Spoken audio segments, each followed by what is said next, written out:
But I do. I don't know what it is. I worry too much what other people think. I constantly do. You know, I worry too much. My first thought as well is always negative. My first thought is always the worst possible outcome. There's no way to live your life, is it? Like, this is another sums it up again. Recently, I drove home from a gig, right? Middle of night, middle of nowhere, got a puncture, right? So I'm at the side of a dual carriageway in a ditch with a puncture, right? I'm trying to get the wheel off with a metal X thing.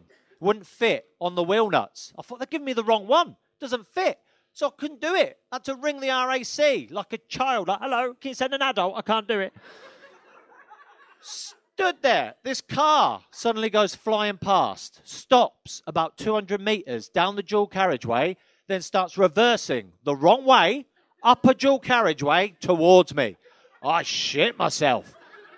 Because what? Reversing sounds aggressive, doesn't it? Reversing is like... It's a good reversing impression, isn't it?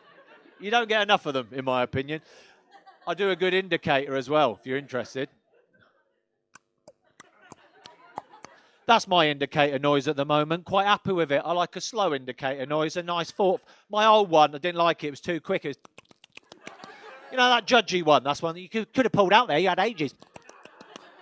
My one now is a nice, slow, thoughtful one. Take your time, mate. Take your time. Everyone's in a rush. You live your life, yeah? If we all took our time more, perhaps we'd be more peaceful. We'd live as one and realise we're just a speck in nothingness in a massive universe. It's a lot to take from an indicator noise, isn't it? But I can sense some of you looking at me like you don't know what I'm on about. That's because you've got a Range Rover and you've never heard your indicator noise. You've never used it. Anyway, so reversed at me.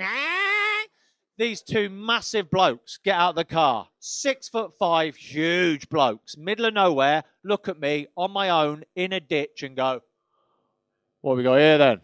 It's like, puncture. It's like, right, get that sorted for you. They go to their car, get a toolbox, just start fixing my car. Took them about 5 minutes to fix it. Oh, by the way, turns out some wheel nuts on cars have these little plastic caps on them. That's why the Metal X thing wouldn't fit on the... That felt good. They pointed that out. Fixed my car. Turns out, right, these two blokes were soldiers. There was an army training base down the road. They'd been out doing shit, drove past, saw a man down, came back for me.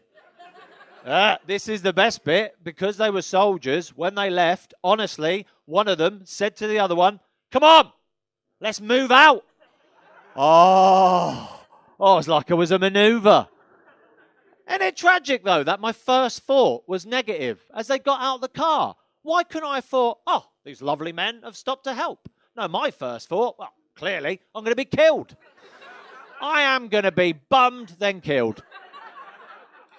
I'll be honest, my next thought was, well, if I'm going to be killed, might as well get bummed.